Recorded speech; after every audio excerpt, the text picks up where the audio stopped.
by the blueprint that you guys gave me and all of it. I optimized my business credits along with my personal credits. I did Bank of America, 4 cards, 25,000, so that's $100,000. I did Chase, 250K cards, so that's $100K over there. I did US Bank, 2 business credit cards, 15, so that's 30,000. Elan Financial, which is part of US Bank, that's another 50 from them between 4 cards. That's already 300. I scaled it up to $1 million in sales, 80 to 100,000 every month. Credit stacking and joining the credit stacking specifically, this course was a game changer, and I managed to scale 10 times the revenue. All of that was possible due to the knowledge that I get with credit stacking and due to the business credit cards and business line of credits I was able to obtain. But it was all due to the things that I learned in the course, obviously. All right. What's going on? We are meeting today with Sasha. He's been a credit stacking member for the last, I think, about 3 years, and you've seen some, I believe, amazing success. I'm looking forward to hearing about what type of capital you got approved for. I know you're in the e-commerce space, specifically dropshipping, something I used to do in the past as well. So would love to hear, because I know when you started, you maybe had some complexities or struggles on really getting the business to scaled to the current point that you'd scaled it to, which I think you said was just shy of $1 million in revenue. So can you tell me, Sasha, a little bit about the journey of joining credit stacking, getting access to capital, how much you got approved for, and then what did that do for your business? So I was actually one of the first members in the credit stacking when you guys started a couple of years ago. I know I was in the first 150 members and all of it, and that actually opened a lot of doors for me. Now I personally own 2 stores. I do have Amazon store that's been in function for 6 years plus, and I did open another one maybe 2 years ago after I found out all this funding secrets and all of it. So I did open another store, which is Shopify as well. So I'm doing both simultaneously, Amazon and Shopify. They're both drop shipping business. So as you guys probably already know, I don't hold any inventory. When the buyer buys the things, I directly supply it to the buyer from the supplier and all of it. I don't have anything to do with that. So when I joined credit stacking, as you said, it was really hard to scale a business to some higher level and all of it, because it requires a lot of personal funds and all of it, and people don't like to put personal funds, and then if business doesn't work out and all of it, it's not really beneficial for anybody. So when I discovered credit stacking, when I started getting business credit cards and all of it, it was very, very, very helpful in my journey to scale it to that, let's say $1 million in sales that I'm in right now. So I'm still working on my second store to get it to that same level as well. But yeah, possibilities that business credit cards and later business lines of credit are giving you are kind of limitless, especially the zero business credit cards, because you don't have to pay the interest on those cards for a certain amount of time, and you have that time frame to get paid from Amazon or whatever you're doing and all of it. So you're kind of never backed up with the payments or with anything like that. That makes perfect sense, Sasha. Let me ask this. So how much estimated did you get approved on the 0% cards? And then it sounded like you then moved on to business lines of credit. Can you talk to me about the collective total limits you were approved for?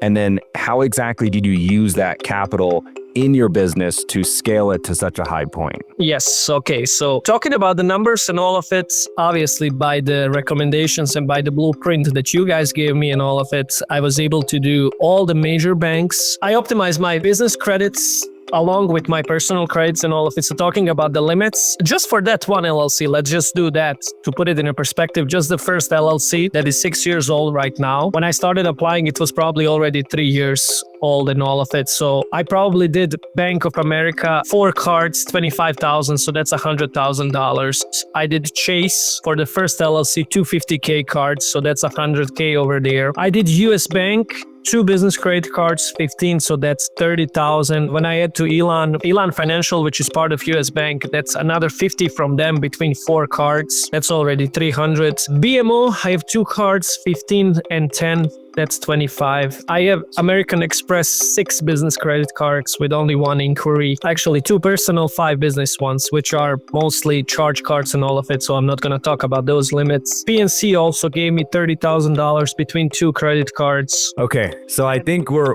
well above 300,000, and your list goes on. You've done this for my list goes on and on. Those are just the major big banks in Illinois. I could probably talk about this for 10 more minutes because I do have small banks, regional banks, foreign filing banks, so the list goes on and on. Okay, that's amazing. So you get all this capital. Talk to me and the listeners on how you use that capital to scale your store? Obviously, you're in drop shipping. So what did it do No, for you to exactly. have this For money? me, it was like ability to put more inventory or ability to have more sales and have more customers all at the same time in a short amount of time. So it was like, for example, if I have sales of $20,000, I need to have a capital of $16,000, $17,000, $18,000 on the spot that I need to send it to my vendors, providers, and all of it at the spot and all of it. So I used to use, there was different types of payments, usually my money, gift cards, and all of it. But when you have business credit cards, you can just throw them the business credit card, buy the inventory, purchase the inventory all at once. And that's it. After that, you get paid by Amazon after 2 or 3 weeks or 4 weeks, whatever it is, and you just collect the profits. It's as easy as that. Of course, for me, in the drop shipping, there's not too many advertising and all of it because everything is done through Amazon and you're showing as a third-party seller. So I didn't have too many expenses of that, but it helped me a lot to expand my inventory and to show up more regularly on the pages that I'm naming you as like a second seller or whatever it is over there on Amazon. So yeah. Yeah, no, that makes perfect sense. And so it sounded like the more capital you had access to, just the more you could scale your store. Because if you only had 40,000, your monthly sales could only be maybe 30, 35,000. Exactly.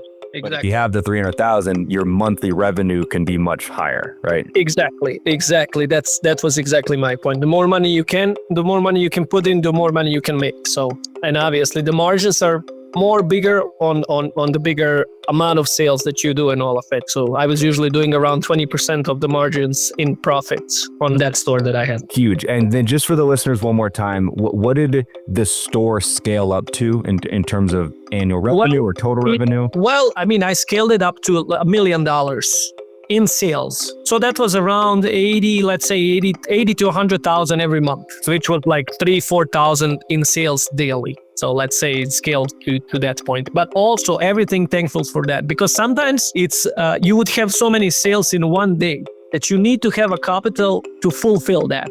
There was a days or weeks where you would have $50,000 where people would buy $50,000. If you don't have a capital to fulfill that, it's not going to work. But if you have capital, if you have business credit cards, if you can pull out 30,000 this day from a line of credit and all of it, it's all possible and all of it. And of course, with the bigger sales, bigger profits, bigger margins and all of that. No, that's incredible, Sasha. I really appreciate you sharing the story with me and everyone listening to this. Is credit stacking, so for someone who is in e-commerce, maybe they're newer in e-commerce, or maybe they've been in it for a few years and they're looking to scale their store to the next level, to the millions of dollars of revenue, is the credit stacking program something you would recommend them to take advantage of? I definitely would.